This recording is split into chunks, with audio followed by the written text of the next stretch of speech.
Well, despite the fact that this is definitely going to go down as one of those games where it's not going to go in the history book as the most memorable playoff game in MLS history, at least we had goals in this game. Because for the first 90 minutes, I thought not only this is going to go to extra time, but it might even go the distance and we might have a penalty kick shootout to determine who's going to win it, because it didn't look like there was going to be a goal that was scored in this game. I mean, it was a combination of the fact that Nashville was pretty much putting a low block on Columbus, and they were hoping to try to counter against Columbus or even look for opportunity on the set piece to attack, versus a Columbus team that, as I mentioned before, they were dealing with a COVID outbreak. And while today we found out that it looked like most of the players that they got tested positive, which today actually it's now 7 players that got tested positive for COVID-19. Only Eloy Rome and Etienne are the most notable players that were out for this game. So at least they had most of their attacking pieces in this one, but the problem is, since they didn't get a chance to practice and didn't even get to kick the ball until this game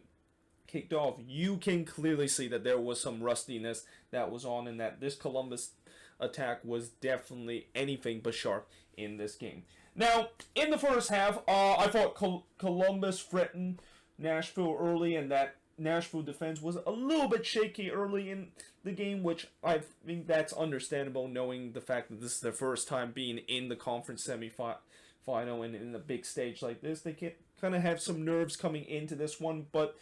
they kind of adjust that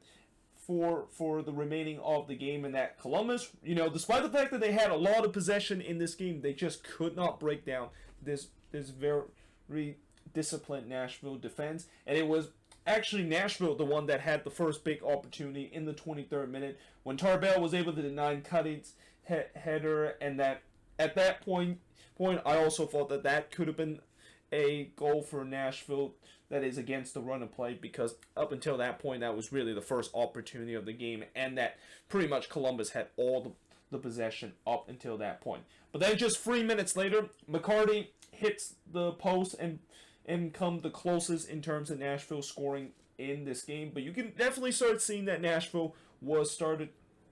to come alive a little bit, and that they were looking to trying to did what they did in the last game against TFC, which is, they kind of got off to a slow start in the first half, but as the game continues on, their attack is going to start to grow. But instead, Columbus, once again, still have a lot of possession. There was one point of this game where Columbus had like 65% possession compared to just 35% possession that Nashville has. But they were very lackluster in terms of going in the final third, and they just could not find a final ball to create any chances. And we had to have time 0-0 in this game. Now, in the second half, Willis had to make a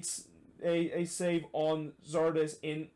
on the header. Well, actually, he actually didn't have to deny Zardes there. This was actually looked like it was off of Dax McCarty, but Zardes actually kind of missed the header, and then as he missed the header, it kind of went into McCarty, who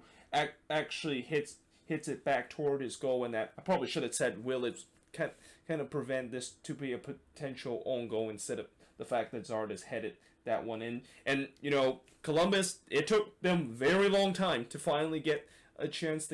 to register their first shot on goal. In fact, for 65 minutes into this game, they still had 0 shots on goal in this game. Whereas for Nashville, they, even though they were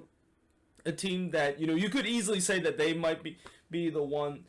that is on the back foot because they've been defending a lot in this game, they actually created more chances and looked more dangerous than Columbus had in terms of all the possession that the Crew had, and all those couple of half chances that they had in this game. One of those half chances came in the 72nd minute when Zarian had a 20-yard free kick that just went wide of the net. Before, just 7 minutes later, the Crew finally registered their first shot on goal, and this was actually a great save from Joe Willis, because this looked like it was a tap in city for Jarzy Zardes with the way that the ball was feed into the box, and he was looking to just try to tap it in, but Willis made a big save to deny Zardes there from short range to keep this one at 0-0. But as this game continued to go on, it looked like it was destined to go to extra time. In fact, I think even the fourth official realized that this is probably going to go to extra time because there was only 1 minute of stoppage time in the second half of this game, and that has to be the shortest amount of stoppage time I've ever seen in a game that is not like a blowout game like this one. So we head to extra time, and at least for the first 7 minutes of extra time, it looked like it was pretty much the same. It looked like it was just Columbus just cannot find a way to break down this Nashville defense. Well, you can clearly see this was a Nashville team that they were trying to play this to go all the way to penalties, and it's definitely not a bad idea considering the fact that Columbus, I don't think coming into this they want to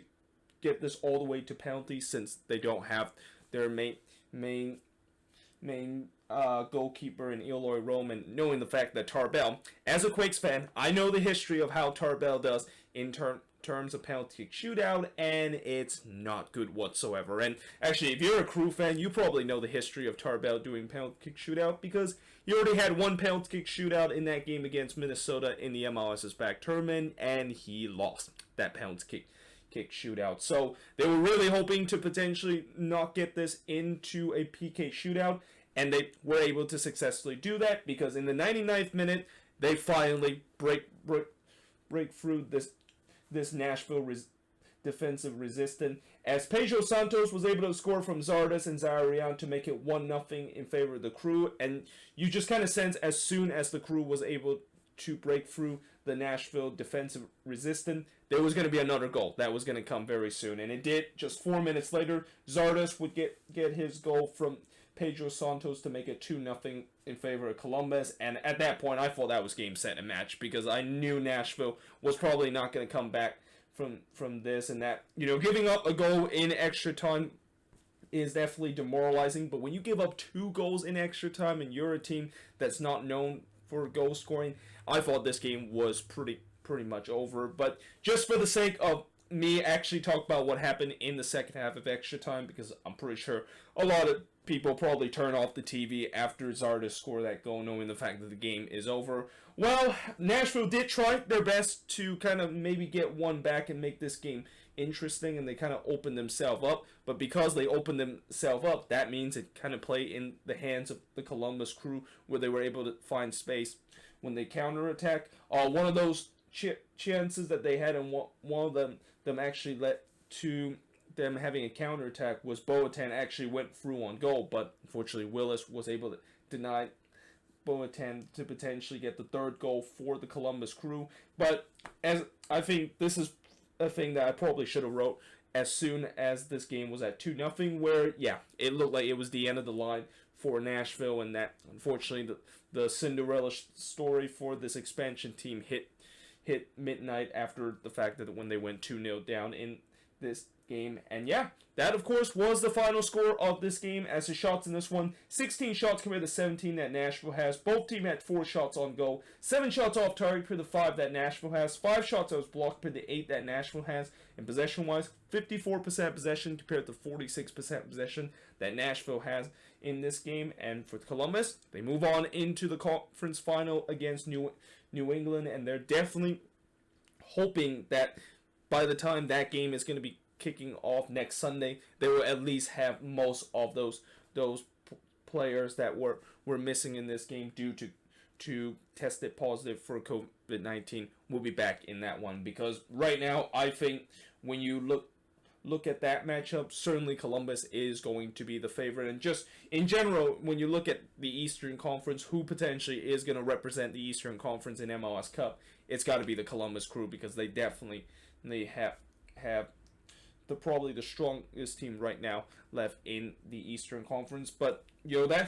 that being said, in terms of Nashville, and you know, I know this is kind of a disappointing way to end their Cinderella story, but they got to be proud the fact that they made a lot of history in this season, and they really exceed all expectation and even gone beyond that with the way that they made it to the playoffs, and they look like they were potentially